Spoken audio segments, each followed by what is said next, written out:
Allah kata begitu. Balik buka dalam surah Isra. Lepas mereka mati, kami jadikan kepada mereka pula negara baru, kehidupan baru, yang nama dia Jahannam. Jahannam ini apa dia? Yaslah. Dia akan membakar mereka, menyalai mereka. Mazmuman madhura. Mereka cela diri mereka, mengapa umur mereka dihabiskan untuk jaga dunia sahaja. Mengapa kekayaan digunakan untuk memakmurkan dunia sahaja, tidak akhirat. Sebab itu sambung ayat, waman aradal akhirata. Sesiapa yang merancang, yang bekerja keras dalam dunia ini, yuridul akhirata. Mereka nakkan kepada kebahagiaan akhirat, nakkan kesenangan akhirat, nakkan balasan akhirat, dengan syarat wasa'alaha sa'yaha, kena berusaha keras. Si'ayah, usaha keras. Sa'yaha, usaha untuk mendapatkan kebahagiaan akhirat, dengan syarat wahwa mu'min, mesti iman itu kental. Faulaika kana sa'yuhum mashkura, yang itulah yang Allah Ta'ala akan balaskan mereka dengan balasan yang terbaik pada hari akhirat. Atas itulah maka memanglah tidak cukup. Bukan kita tidak mau kejayaan dunia, kehebatan dunia. Bukan tidak mau kita membina kehidupan ini yang dikatakan kehidupan yang benar-benar dikehendaki oleh kesemua insan. Tapi janganlah kerana kebahagiaan yang sekejap itu kita nikmati, kita akan berjumpa dengan yang nama dia kecelakaan, keseksaan lepas akhirat. Atas itulah maka Quran menyebut dalam konsep pembangunan, dalam konteks RMK 10 ini saya nak sebut, ada Quran sebut, atabnuna bikulli ri'in ayatan ta'basun wa tattakhizuna masani'a la'allakum takhludun wa idza batashtum batashtum jabbarin fattaqullaha wa ati'un. Allah Ta'ala sebut, atabnuna, apakah kamu hanya akan membuat pembangunan, binaan-binaan, bikulli ri'in, ri'in tempat-tempat yang strategik. Apakah kamu akan membina pada tempat-tempat yang strategik bangunan-bangunan indah, ta'basun, bukan untuk taat kepada Allah, tapi untuk bermegah-megah. Ta'basun untuk bermain-main, ta'basun untuk bermegah-megah. Wa tattakhizuna masani'a, indahnya Quran. Quran menggunakan perkataan masani'. Di waktu orang tidak kenal lagi masna'. Masani' jamak daripada masna'. Masna' ialah factory. Masani' factory, factory yang hebat. Apakah kamu membina masani', factory hebat ini, la'allakum takhludun, semata-mata untuk mengekalkan kuasa? Wa idza batashtum, kalau kamu bertindak menghukum orang, kamu hukum dengan zalim, jabbarin, menghukum yang zalim, menghukum manusia, bukan dengan hukum Allah Subhanahu wa taala, ujung tu mustahak.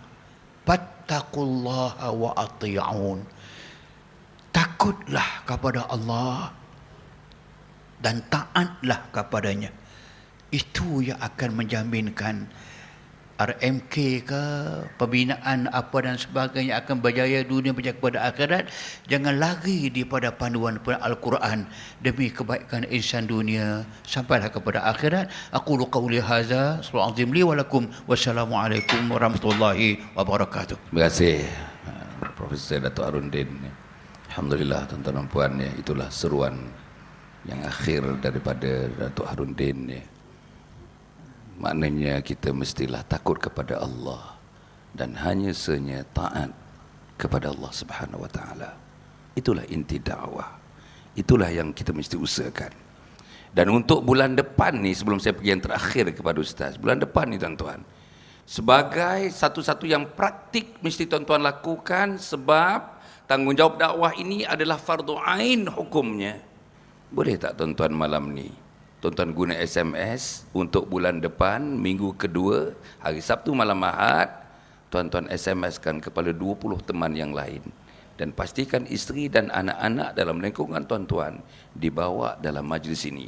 Untuk pengantin tuan-tuan dan puan, pada minggu pertama hari Jumaat, malam Sabtu, selepas maghrib, Ustaz Harundin tuan-tuan ada datang setiap bulan datang ke masjid ini bercerita tentang tasawur Islami, tasawur gambaran Islam, the picture keseluruhan Islam dalam kehidupan umat Muhammad sallallahu alaihi wasallam. Datanglah tuan-tuan minggu pertama hari Jumaat malam Sabtu lepas maghrib bersama-sama dengan Datuk Harundin di masjid ini insya-Allah.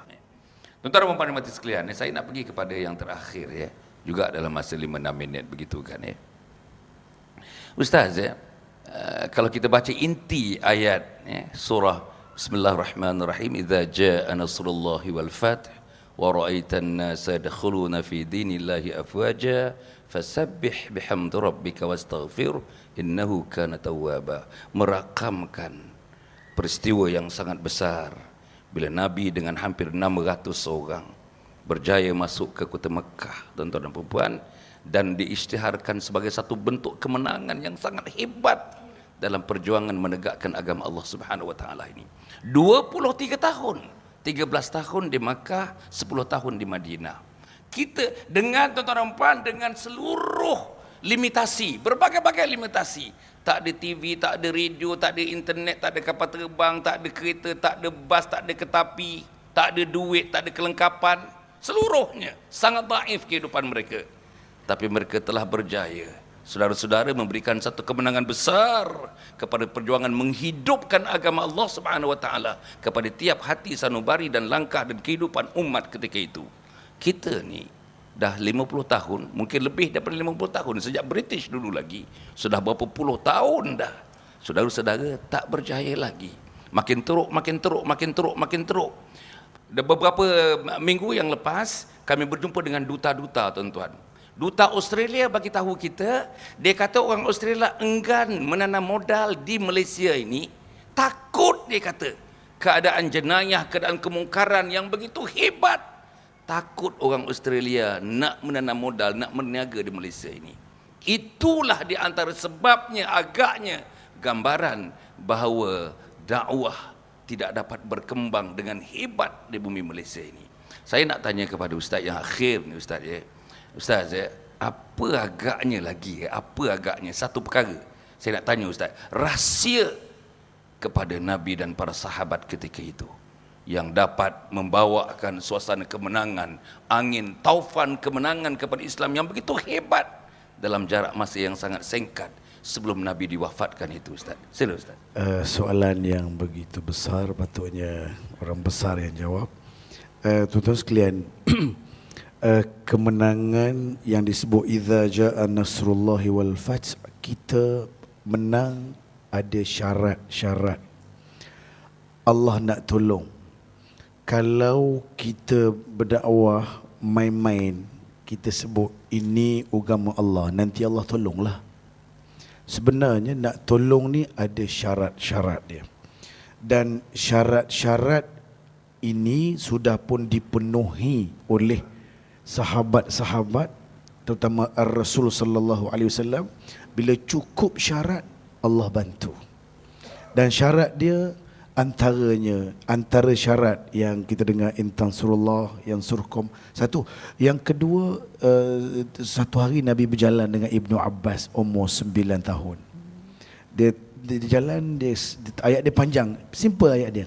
Ihfazillah yahfazka, ihfazillah tajidhu tujahaka. Yang depan tu simple ayat, jagalah Allah, Allah akan jaga kamu. Itu merujuk intan surullah, Al-Quran, hadis mentafsir. Maknanya kalau kita nak dapat pertolongan Allah, tolong sediakan, penuhi dulu syarat-syarat untuk dapat pertolongan. Kalau kita berdoa, kita minta tapi tak syaratnya tak ada, kita tak dapat kemenangan yang tertangguh. Dan yang tak jadi menang antaranya, yang tak boleh menang sebab tak cukup syarat, antaranya berdakwah dengan kejahilan. tak ada ilmu.